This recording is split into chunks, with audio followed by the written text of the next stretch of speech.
Khanapur pipeline खोदकामामुळे रस्त्यावर खड्डा, अपघातांची मालिका, जबाबदार कोण? नगरपंचायत की पीडब्ल्यूडी? खानापूर शहरांतर्गत जाणाऱ्या खानापूर पणजी मार्गावरील मलप्रभा नदी पुलाशेजारी नगरपंचायतीच्या जॅकवेल परिसरात खानापूर शहराच्या पाणी पुरवठ्यासाठी नवीन पाईपलाईन टाकण्यात आली आहे. मात्र पाईपलाईनचे काम पूर्ण झाल्यानंतर रस्त्यावर करण्यात आलेले खोदकाम योग्यरित्या मुजविण्यात आल्याने त्या ठिकाणी खड्डेसदृश परिस्थिती निर्माण झाली आहे. परिणामी या मार्गावर लहान मोठ्या अपघातांची मालिका सुरू झाली असून वाहनचालक व नागरिकांमध्ये तीव्र संताप व्यक्त होत आहे. सदर मार्गावर खोदलेला चर नीट बुजविण्यात आल्याने चारचाकी व दुचाकी वाहनचालकांना तो सहज लक्षात येत नाही.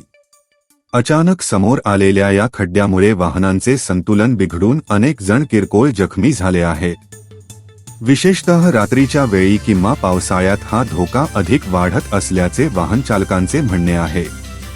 दरम्यान उद्या एखादा मोठा अपघात होऊन जीवितहानी झाली तर त्याला जबाबदार कोण, असा सवाल प्रवासी व स्थानिक नागरिक उपस्थित करत आहेत.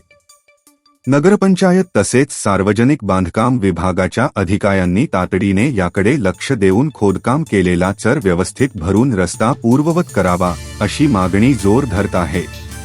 यासंदर्भात सामाजिक कार्यकर्त्यांनी इशारा दिला असून भविष्यात कोणताही मोठा अनर्थ घडल्यास संबंधित नगरपंचायत व सार्वजनिक बांधकाम खात्याच्या अधिकाऱ्यांवर मनुष्यवधाचा गुन्हा दाखल करण्याची मागणी करण्यात येईल, असे स्पष्ट केले आहे.